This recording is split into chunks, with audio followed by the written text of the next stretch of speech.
All right. Ingrid, are we recording out on your side? Yes, we are. Okay, perfect. Excellent. Well, welcome everybody, both who can join us here in the virtual space and others who will be watching later. I'm Allison Schumacher. I'm Director of Academic Alchemy for the VCU Da Vinci Center and co-director of this program, the Graduate Certificate in Healthcare Innovation, with my co-director here, Ingrid. Ingrid, do you want to introduce yourself?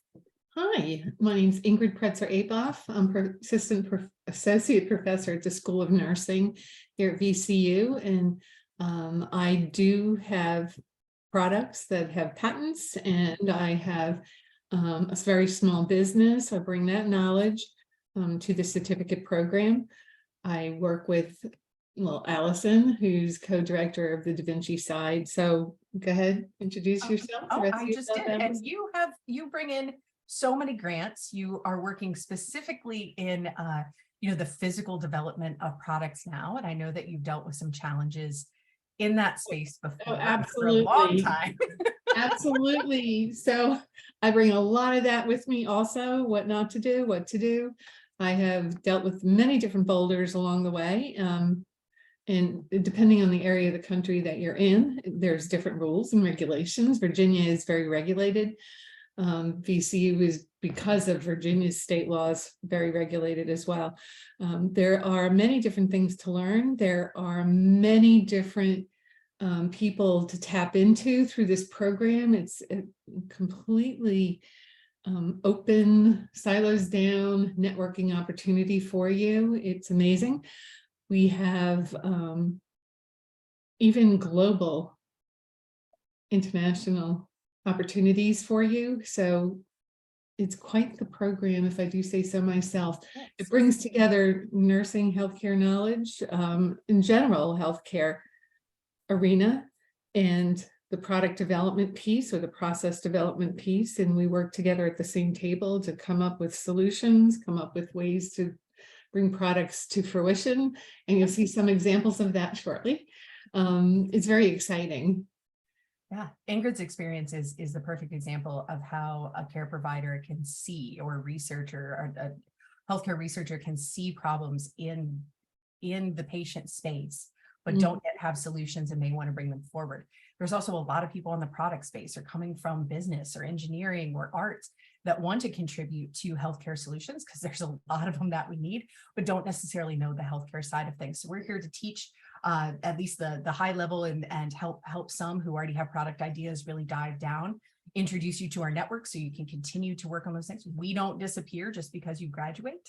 And we have some really exciting students in the program now. And I have some examples of some of the healthcare work that we have done before in the past. Now, this is a relatively young program. We just launched it in fall of 2020. So you can imagine that, in the beginning of a pandemic, or at least halfway through a year of a pandemic, healthcare workers are probably a little overwhelmed, a little overworked, little sleepy, I'm going to guess, a little exhausted from all the work that they've done. And so we're working our students through this program. We've already had a few graduates, but we're really waiting to see some of those outcomes and the impact of the certificate, given that it's only been around for a couple of years. But that doesn't mean that we don't have experience in using cross-disciplinary teams to develop medical solutions. And I have a few that I'm going to share with you. So my caveat to this is that these images are images that I'm allowed to share, in that I'm not going to talk about them in any particular order. I may not even mention the project that these particular images are pertaining to, but we use a lot of NDAs, a lot of IP assignments, in order to make sure that our students have developments that are protected, or the companies that we work with to give our students experience in working on healthcare problems, that they have their products protected. So all of these things have either been released to the public, they have been patented, or we are seeing students who are doing some material testing and those kinds of things. But so we've worked on projects that really impact healthcare, but are really messy. Things like alarm fatigue. If you happen to be a nurse, or if you've ever worked at an ER, you definitely know what I mean by alarm fatigue. We've also worked with a platform to make continuing education credits for healthcare professionals easier to bring on. And we've also worked on a product to help treat pediatric enuresis, which is bedwetting. So a few examples or specific examples of problems that we've worked on, just to give a little context to what it is that we do here and the opportunities that you might be able to work on if you're not working on your own problem. So we worked with a group that's nicknamed Nose Lab, which is a product to help test whether or not your chronic runny nose is from allergies or a virus. Imagine could save some patients a little bit of cash and trip to the doctor's office. Burstick Shield, this one, actually one of the early prototypes is featured here in this, this first image to the left. That is basically a product that helps prevent puncture wounds to dental students. So dental students will commonly turn around and their dirty drill might puncture their skin, and that can lead to expensive testing and watching for infection and those kinds of things. This would prevent those sticks from happening. We've worked with a group called KV Health Tech, who is currently continuing to develop their product. And theirs is it's a digital product that is meant to be a more reliable and efficient record of the transfer of narcotics or of controlled substances from their distribution center to pharmacies to patients to disposal. So a much more efficient way of doing that. That last image there I can talk about because this is one that was patented recently, nicknamed CDC placement. So if you're familiar with what a central line is, it's a line that's put in to place medicine in a very specific part of the body, in this case, the heart. And sometimes that central line can accidentally slip into the body, causing a very large problem and a complex removal process. And our students developed 6 different prototypes that now have been patented and will hopefully soon be produced and released or licensed by the university, which is pretty great. So it just prevents that line from ever being able to slip into the body and cause an issue. And then the last one that I want to talk about, because it's different than like physical and digital products that I'm kind of showing here. It's more about process, because that absolutely can be an innovation, and it even can be protected sometimes in terms of intellectual property. So narcotics waste management is a project that we worked on where a nurse noticed that many of the 100 milliliter opioid cartridges being used for inpatient pain management were rarely used all the way. So there's some left that gets disposed of. And so we thought, well, what if we had a one-way valve that would prevent any, fluids from patient to patient going back and forth? The biomedical engineering department here at VCU picked that up, and we at the Da Vinci Center with the student team before the certificate started, looked at this problem through the lens of how might we reduce the waste of narcotics in the hospital. And through that, the students were able to gain a lot of data from the hospital and figured out the patients are really only using about 37 milliliters. So they found a 50 milliliter cartridge that fits in the existing machines. And that result, that process change, that procurement change can lead to the hospital saving about $750,000 a year and patients about $1.2 million per year. So lots of different ways that we can innovate in this space, but just giving some context to the types of problems we look at. And there are far more beyond this. These are just a handful that we wanted to share with you today.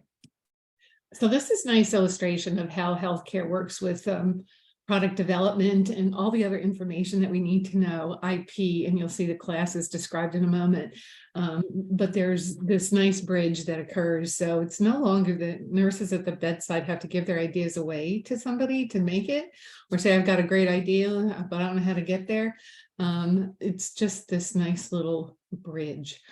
It can develop into any of these products or more, and processes as well. Better to know what the patients need or where the kinks are, the needs are, than somebody at the bedside. Yeah, absolutely. And hopefully we can help people jump over some hurdles that are boulders that you've already had to jump over. I usually have to sneak around them. Hey, we look at all the options, right? Yes, we do. So we want to jump into the details of what's available and this particular certificate. Just looking at a few resources that we utilize in the program. We do have networking events, lots of them at Shift Retail Lab. I know there are some in the School of Nursing. We offer some software that's free for students. Things like the Adobe Creative Suite is free for all students at VCU, and we offer classes to be able to help teach that. There's also things like LinkedIn Learning through the hospital or through the library where those things can be learned on their own. A lot for just communication purposes. You don't have to become a designer in order to utilize the Adobe Suite and be able to create beautiful presentations, to be able to pitch your ideas and those kinds of things. Here at Da Vinci, we are becoming the first total faculty to become facilitators for LEGO Serious Play. We're all going through our training now. Some have finished, some haven't, but we utilize this as a means to provide a visual metaphor to dive deep into specific questions. And so any student coming to this program may encounter this and can get trained there. And then we also have things like speaker series and our Miro board, which tries to help create community amongst all of our students, because we have students that can come in any semester, and we want to make sure that they can get to know each other. They can reach out to each other for areas of expertise or to get feedback and those kinds of things. And we bring in speakers from local startups or I guess international or national startups or healthcare organizations in order to talk to our students about how they've been able to work the process and get a product to market, and the successes and failures that they've experienced along the way. So lots of opportunities to engage, for whatever time that you actually have available. So Allison, this is the LEGO Serious Play is so fascinating. Could you give a concrete example? So it's different than playing with Legos. So when you're just building, let's say you get a kit and you're just building a car out of Legos, that is simply playing with Legos. But LEGO Serious Play is a mean to create a visual metaphor. So you actually get a very, oops, my blur is not working, a very specific set of Legos, and everyone in a room that has the same Legos, they'll be given a challenge. So first you're told, build a tower.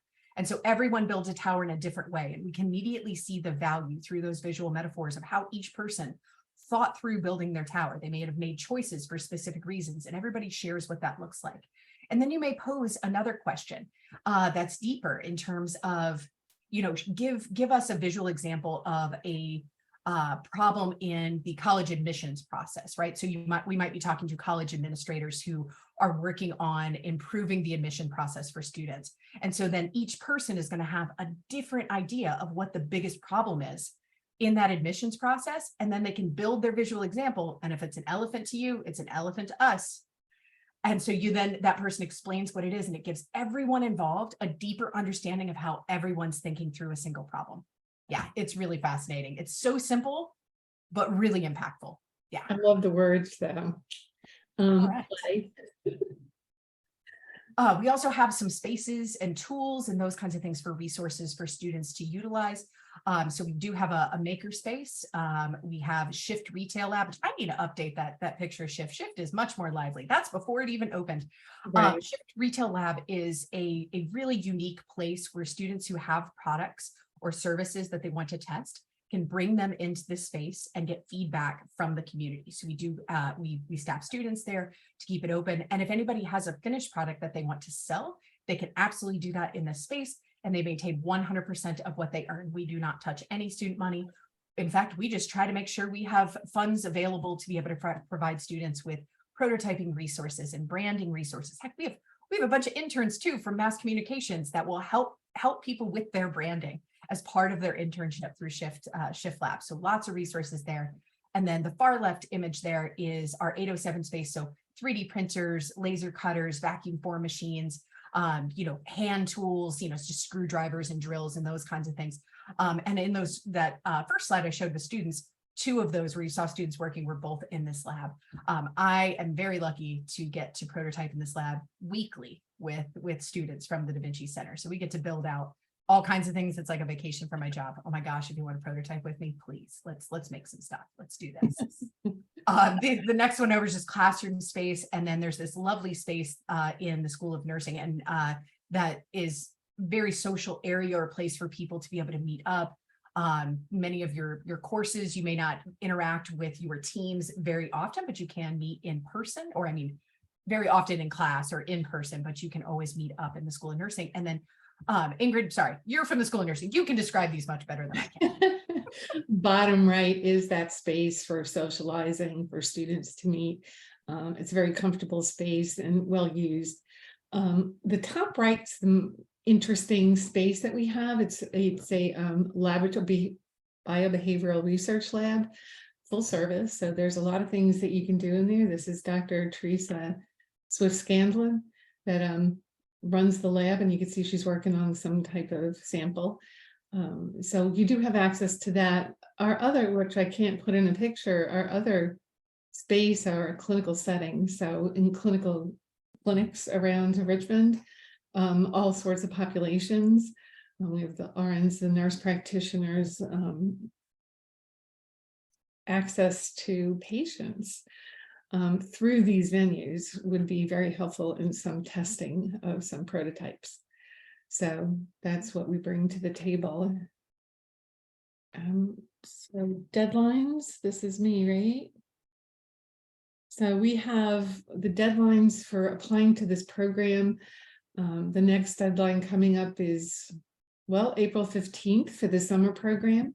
It starts late May or June or July, depending on if it's a School of Nursing course or if it's a Da Vinci course. After that is June 15th, but we pretty much have a rolling admission. So if you meet the dates and go through the interview, then you should be absolutely fine to join the next semester. What's the next one? The overview, here it is part-time program. It takes 1 to 2 years to complete. Nursing courses are offered online, mostly asynchronous with some synchronous times. The Da Vinci offers online courses so students can complete this program completely online if they want to. Da Vinci also has in-person courses that are usually scheduled after 5 o'clock, but I will say if there's not enough people scheduled for the online courses on Da Vinci, they will revert them back to the in-person. But there are courses that are online, you still can fulfill the requirement needs. Yeah, we even have a student right now who is completing one of our courses that's not generally offered in a hybrid or online format, but he lives in Atlanta, and so we're making those accommodations. That's really nice.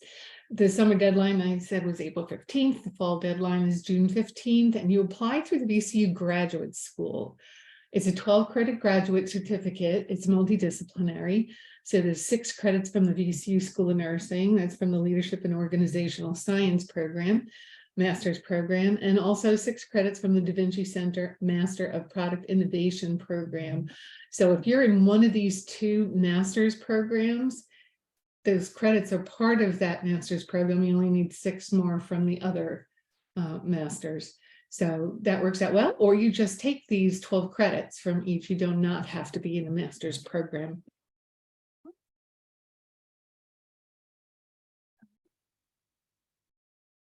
You need a baccalaureate degree from an accredited college or university to enter. GPA, we state there that it's a 3.0 or higher on a scale of 4, but we make exceptions to this. We do look at a holistic review of each applicant to see life experiences count, and ideas count, and the passion of the person counts. So we do and have overrode that prescription. The GREs, the GMATs, and the MCAT test scores are not required for this program. What is required is the following. If you're a non-native English speaker who has not previously been awarded an undergraduate degree taught in English from a university or college in the United States, you need to show either 1, a TOEFL score of 100 or higher, or an IELTS score of 6.5 or higher, or a passing score on the VCU English Language Program Comprehensive Test. Classes. Is there next? Here we go. And these are the classes that we have in the summer. Is the Nursing 603 course. It's called Improvement Science and Outcomes Management. It has an emphasis on quality and safety science, analyzing organizational and clinical processes for efficiency. It does a root cause analysis, examines medical errors, and a lot of these things, the errors and the needs, that really prompts ideas for making things safer and easier and better for the patients. It's a case for building culture of quality and safety. It's reinforced, and I talk about regulators and regulations. to monitor safety. So that's an important course to take. And you only need 2 of these courses for the certificate. And then in the fall is Nursing 515 Holistic Leadership. This is a place where you learn about your organization, self-organizational skills. There's an emphasis placed on communication and decision making. You really learn about that whole healthcare perspective.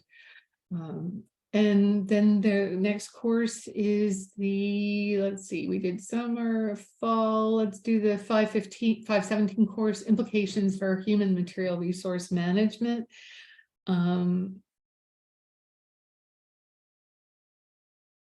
They talk about leadership, administration of healthcare organizations. Human capital is the foundation for examining individual and group thinking. So they cover foundations in human resource management, and they cover law, evaluating performance, job analysis, design, managing conflict. Very important to know when you're working with the healthcare system to understand their language and their way of doing things. Influencing culture and diversity is included. Supply chain logistics and management is all included. So these courses we picked out of the NLOS program because we thought it was a good fit for healthcare innovation, is that you can have an innovation if you're outside of the healthcare arena, but not knowing how to integrate it into the healthcare system makes your product very difficult to be accepted or even obsolete because it doesn't fulfill a need. So that's the importance of working with these different courses and learning how the healthcare system works. Excellent. That's a very good way to put it. Making sure that the problem exists and that you know how to get it into the right spaces. Right. I mean, I've had people come to me with products and ask me to use it with my research population of Parkinson's patients. And it was such a mismatch because they didn't first go to the patients. Yeah, this is why we practice human-centered design thinking in Da Vinci and across, because it's the core of product. And if we don't understand that is, I guess, will help us increase the likelihood of success of a product, then we're doing ourselves and our students a disservice. And also the flip, if there's a project that you think in your clinical arena, your world, maybe it's been done before and you just don't know it. So this helps you figure that out. Yeah, absolutely. So looking at the Da Vinci Center classes, I kind of spelled these out. I'm going to go from the top down. So just starting with one that we did this spring, or that we do every spring. So Inno 651 it's actually the first half of the Master of Product Innovation capstone course. It's a full 6 credits, meaning you could only take this class and it would fulfill your requirements for the certificate. That said, this course is very specific to people who already have problems identified or are starting to work on a product, because this is meant to kind of start with an idea and help you work that idea towards commercialization. We understand that you can't, it's nearly impossible to commercialize something where you start with an idea and 15 weeks later you're suddenly making money. That's not the reality. But to understand the business model, to understand the value proposition, what value is that product actually providing, talking to users, making prototypes, testing those prototypes, using that data to make new iterations. It's a fantastic class. And right now we have 2 students in this program. One of them is a PhD student in the health system and also a part of the certificate, who is working with one of our Master of Product Innovation students, who's also in the certificate, to develop a AI machine learning algorithm that can help predict the likelihood of a person getting melanoma, which is pretty cool. So they got their IRB and they're working through their data set to see if this is possible based on Victor's PhD work. Mm-hmm. Then we also have a pulmonologist who is part of this program, Dr. Drew Jones, and he is working on I'm gonna do a terrible job of describing this, so I'm gonna keep it simple. A better way of measuring how much fluid is in the lungs to be able to extract it. So there we go. That's about all I have. Now I was really hoping I was going to make it through this without my 4-month-old puppy getting mad at something outside. So hopefully, he's gonna be very interesting right now. leave it to a puppy to disrupt. And I can't, he won't even let me pick him up right now to show you his cuteness to make up for his barking. So let me see if I can get some few words in here. So yes, 651, really, really great space for students who already have problems that they may want to work on those solutions. They're working right alongside Master of Product Innovation students who are working to develop their own ideas as well. And sometimes our MPIs hop on projects with our healthcare students. In summer, Inno 600 in an integrative design studio. This is a little, I guess, confusing to see because this is the European Innovation Academy. We take students to Portugal for 3 weeks, where they go from idea to pitching to investors in just 3 weeks. So if you want to see the breadth of product development and entrepreneurship, just everything in 3 weeks where you have to move really fast, this is a great opportunity to do that. Getting that high level view, but you also get mentored from you know, folks from Google and Twitter and Amazon and you know, name a Silicon Valley company and they're probably there. A lot of European companies, healthcare startups, those kinds of things that have joined that space as a group of mentors to be able to help students be able to figure out this process and expand their network of other people who are truly interested in entrepreneurship and may want to go down that path. So I have been saved by my husband, and that the 4-month-old puppy has now left the room. So we're in the clear. just in case you're wondering. I know you were. The 502 business class. This is one of those courses that may switch back and forth between online or in person, just depending on how many students we have wanting to take it in a semester. But this course is for anyone who really doesn't feel like they understand the basics of the business principles that would go into developing a product. You work on several different case studies throughout it. You would probably work on one of our major cross-disciplinary projects that happens in 590, the Da Vinci project class that's listed right below that.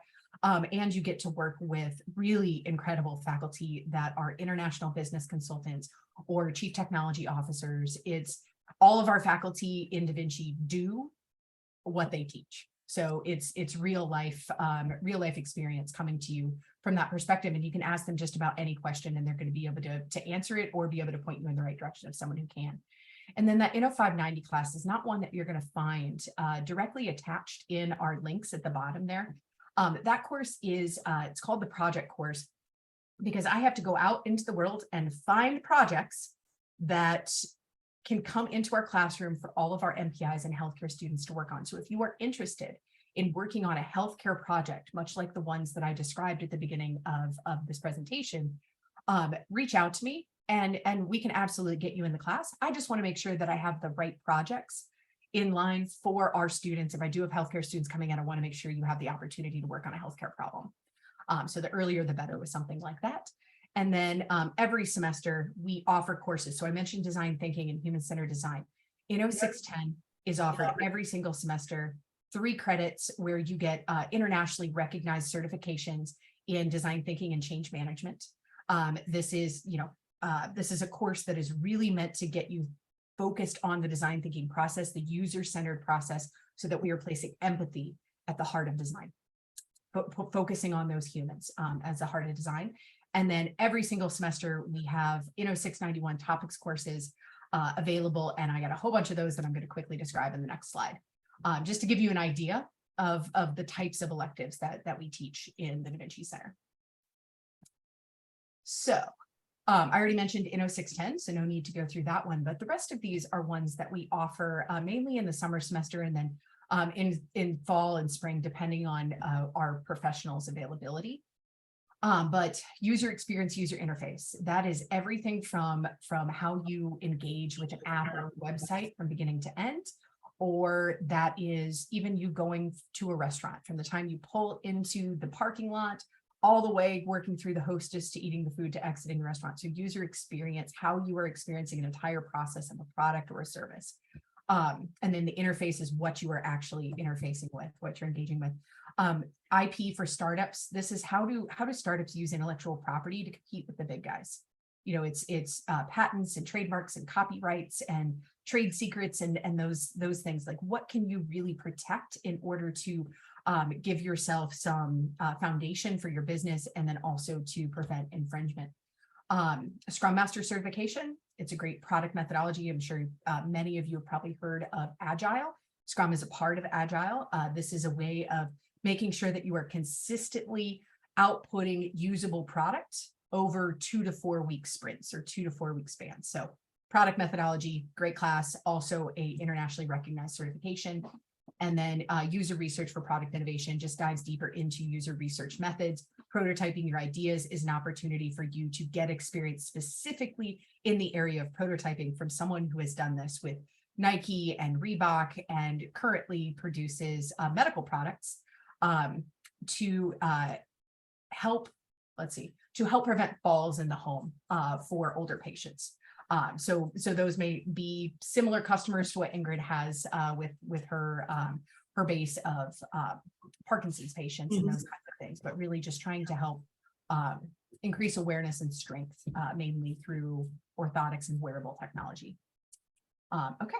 So I wanted to say, add to this, as you've heard what we talked about in the classes. So if you don't have a sense of, you could come into this certificate program at any level of preparedness. You have an idea that you want to fulfill and you've been working on it. You just kind of like the space of entrepreneurship. You may have an inkling of an idea. You may just be curious about something, and we will help you with choosing courses that fulfill your needs. Yes, that is what Ingrid and I are here for. We are Right. those advisors to help you figure out exactly where you might want to fit in, and you can always take more credits than what is required of the certificate. That commonly happens with our students, Yes. especially because most of these classes that we're talking about are maybe a week long or 2.5 weeks long over the summer, but they're, 1 week graduate credit. And mind you, they're like 4 hours a night, but you're putting your time in. For example, yeah, I took Your time the in. master's certification. I found it quite interesting. There's a lot of similarities in the healthcare system that mirror that, but what I've learned was the language. The right language and the right words to use for different specific processes. So that is something that you'll find as you're crossing over for both types of courses. You'll learn the nursing healthcare language, and you'll also learn the Da Vinci, not Da Vinci language, sorry, Allison, but you'll learn the We entrepreneur. got our own language over here. Product is Yeah. a whole other space. And sometimes I have to remember that not everybody has those buzzwords at the front of their brain, and I need to dial it back a little bit. Oh, no, that's okay. We just, Allison, when you and I met, we're like, what? Well, it's the same thing. I'm like, I don't know what that means. That's a medical term I have not heard before. Yeah. All right. So tuition, everybody understands, but Allison understands it the best. Go for it. Happy to help, happy to help. So the best way to put this is that your tuition is attached to the program that you belong to. So if you do not currently belong to a academic program at VCU, if you join the certificate, you would be a School of Nursing student, and you would pay School of Nursing tuition rates, which are listed right there at top, 7 for in-state and out-of-state. In the event, let's say you are an MBA student, you would pay the tuition rates of your MBA. That's per credit hour and how that works. If you are an MPI student, the beautiful thing about this is you don't pay anything beyond what you would for the actual degree, the Master of Product Innovation, simply because we accept those 6 nursing credits into your 6 electives that you take for the Da Vinci Center. So it's basically combining the 2 in your degree, and you get both. And it's very common that our students do both things. But you do have to apply for the Oh, certificate. yes, you have to apply for both things. But yes, that's all of it. You have to apply for something in somewhere. But if there's any confusion about that, let us know.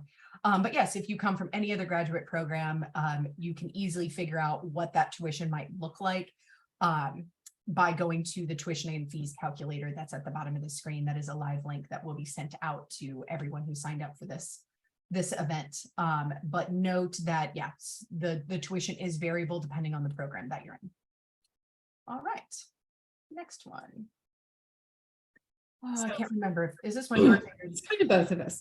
So Okay. financial aid for scholarships, the School of Nursing, you could look at this link to see if there's anything that's available right now. It constantly changes based on donors. Us too. That's same for Da Vinci. Yeah. We have various generous donors who sometimes allow us to give scholarships for every student who comes in. Other times it's based in fellowships where students can get about $10,000 to hyper focus or deep dive on a particular subject, those kinds of things. But yeah, if you're interested, right now the Da Vinci Center is small enough that we really can only offer those scholarships to students in our master's program, but that can also apply to students who are in this program as well. Oh, okay, I'll keep going. Financially, Yeah. we've done this 1,000 times, but it's both of us that work through this. So financial aid loans, one thing that's really important if you are just coming out of undergrad, one distinction you may not be aware of is that graduate school full-time is 9 credits, but you only have to take 5 credits in order to qualify for financial aid through the federal government. So you can still fill out the FAFSA and do not have to be a full-time student in order to qualify. If you'd rather take out personal loans, VCU commonly recommends Elm Select as a good resource. Shop around, figure out what might be best for you, or paying out of pocket, that works too. And then there's graduate assistantships. These exist in pretty much any department across campus. We have them at the Da Vinci Center. I know we've had students who have gone to work for academic affairs and various other groups. So if you go on to VCU Handshake, you can find where there are different departments who are specifically posting graduate assistantships that can commonly come with tuition support and stipends and those kinds of things. So if you want to work for the university, or if you're an international student and that's a limited option under a visa, come to us. We can see what we can do for you, or go to VCU Handshake and see what you can find. All right. So what you need to submit by the next due date is an application form, and the application fee is $70, but there's fee waivers available. Let us. Holler at me. Mhm. Yes, holler at me if you need your fee waived. Just Contact email me Alice. and I'll give you a code. Okay, you need 3 references, letters of recommendation, professional and/or academic. Only the names and the email addresses are required at the time of the application. The actual letters can come later. So also we need a statement of purpose, and we need a resume stating relevant work experience, and we do need official transcripts from all the schools that you've attended. You can submit unofficial transcripts for us to reference before your interview. Yes, there's an interview to get in, and enter a request for official transcripts into the application system. So we understand the lag time, and we don't want that to stop you. Official transcripts are needed, though, to fully accept you into the program. But we could do the interviews based on unofficial transcripts. So the interview, don't be nervous about that, is a ton of fun. Yes, it's meant to be very conversational. Yes. Really want to stress that we care deeply about the humans that come through this program, and want to make sure that they know that this is not a place that you're just another student, you're a number, or anything like that. We are here to help and provide as much support as you need throughout this. And with that, it means we're trying to make the application process as simple as possible. We understand that there's a lot of people who might be interested in this space, and we can do a better job by removing barriers and figuring out, hey, we can help you figure out whether or not this is a good program for you. Because we don't want a misalignment there either. So if you have questions now, feel free to pop them in the chat, or come off mute, or raise your digital hand, whichever you like. But we can be contacted here as well. So if you don't have time, if you're like on your lunch break right now and this isn't the time to be talking, that's totally fine. But Ingrid's and my emails are right there, and we are happy to help. But yeah, are there any questions right now? I guess I can take us off of share. Maybe see the chat a little bit better.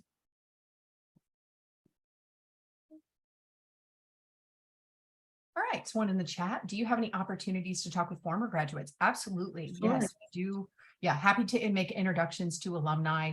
If you want somebody that's come from a specific program and gone through the certificate, or if they've been, both through MPI and the certificate program, absolutely happy to introduce you. There's probably also some events that we might be able to invite you to where you would have more exposure to students who have gone through this program. But for immediate opportunities, absolutely. Just email me and I will make that introduction. And let me drop my email on the chat. But yes, happy to introduce. That's one of the best ways. I mean, near peer experiences there. Yeah, we depend on our students a great deal, for being honest with future students. Okay, so we got another question. Hi, I'm a VCU alumnus, and is it safe to assume that the school already has all my transcripts? You still have to Yeah. request the transcripts in the system, but I don't believe you have to order them from VCU. So basically you would put in the request in the system, and then VCU can pull them in, or you can drop some unofficial transcripts in there, but you'll see in the application that there's a place to request those. And if it's from VCU, they should be able to pop them in there. Yeah. And I can look them up too.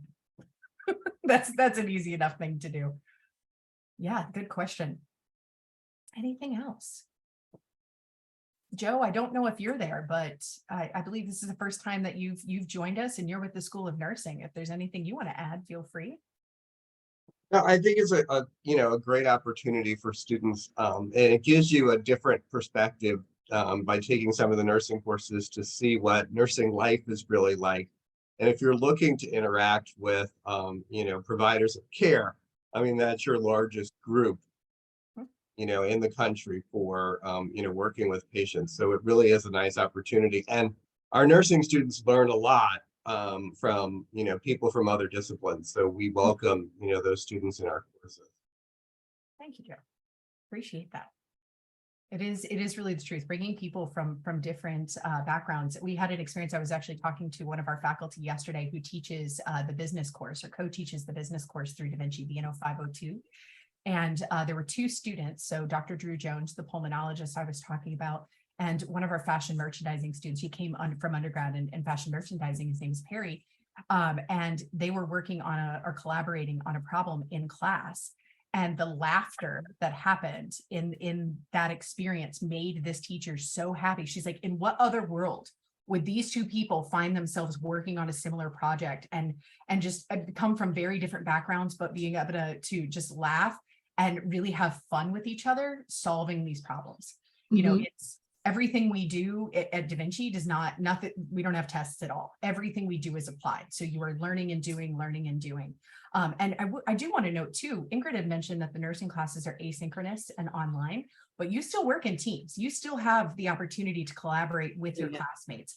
Just because it's asynchronous, don't get it wrong. You still get plenty of opportunity to work with others. All right, we got another one. How diverse are the cohorts and classes? Are most nursing students? So that might be one better for you to answer, Ingrid. They're not mostly nursing students. We have dentists, we have engineers, physical therapists.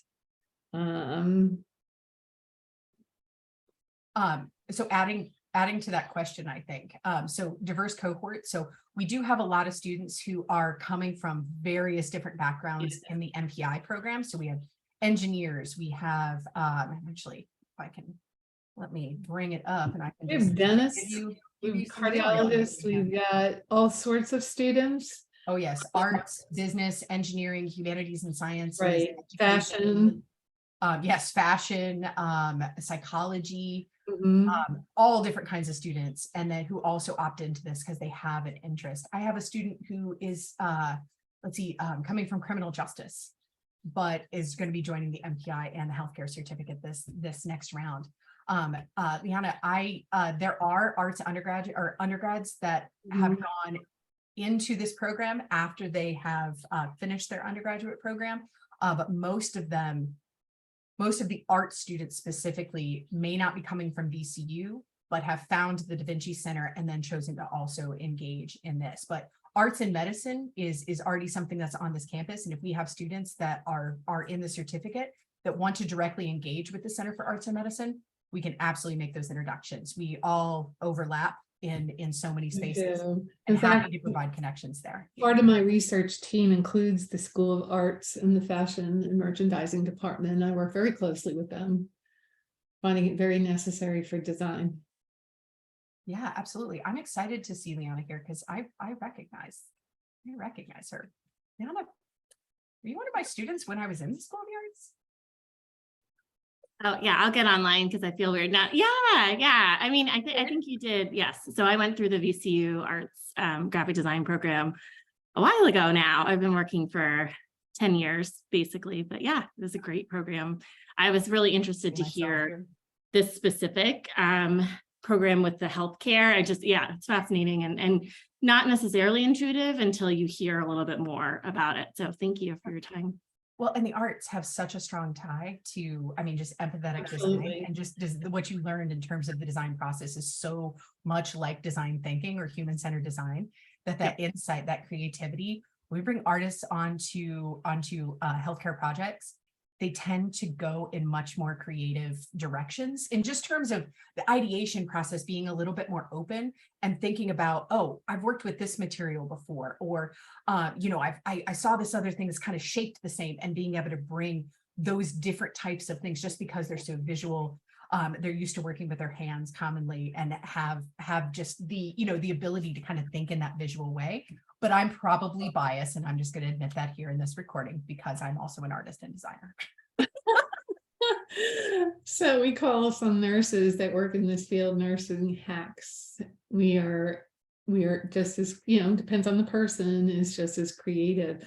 But what you did say about materials and material science and that kind of aspect is extremely important if you have a medical device, which is my world that I live in right now. But medical device is still the same, the idea of it and the function of it and what purpose does it fill, and is it helpful for the patient? Does it make a difference? Does it improve quality and safety? Is it cost effective? Cost effective is a huge piece. And it needs all these disciplines at the table to figure that out. Oh yeah, yeah. Well, I mean, just nurses on themselves by themselves. Most nurses that I've talked to who have a product in mind have already been cobbling together other materials from like the supply closets in order to figure out how to solve a problem for their patients.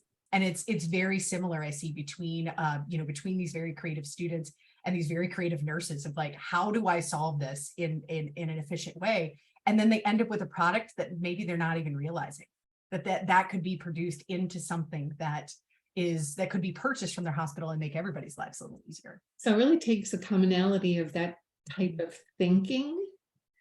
What the difference is we bring in these people to the table, and you don't know, but Dr. Joe DiRanieri is my go-to when I need a lot of things. But when I need the cost issue, is like, what do I look at, Joe? What do I have to think about? It makes a difference. You don't want to produce something that's totally out of the realm of what people can afford. Yeah. Or insurance. It's easy to do that. It just brings a different view that I hadn't thought about. Because we can't have all those views in our heads. Although Joe does. Okay. I have a high opinion of Joe. He's a very talented man. Any other questions? Yeah, I kind of want to catch up now, so we can do that later. Yeah, we could, yeah. Excellent. But, Okay. but it's all really interesting. The networking opportunities are really easy through this program. It's really easy. Absolutely. So if anybody has any other questions, we're going to go ahead and wrap up for the day. But feel free to reach out to Ingrid and I. This recording, the slides will be coming out with all of the live links to everyone who signed up for this experience shortly. I just got to get them out to our web specialist, and they will be sent out to everybody in the next couple of days. But yeah, if you have any other questions that just pop up, reach out to us. Happy to meet again individually or exchange some emails and answer those questions. Okay. Absolutely. Everybody, thank you for coming. Thank you for viewing it. And we'll see you soon. Yeah. Have a Thank wonderful you. week, Have a good everybody. one. See ya. Bye.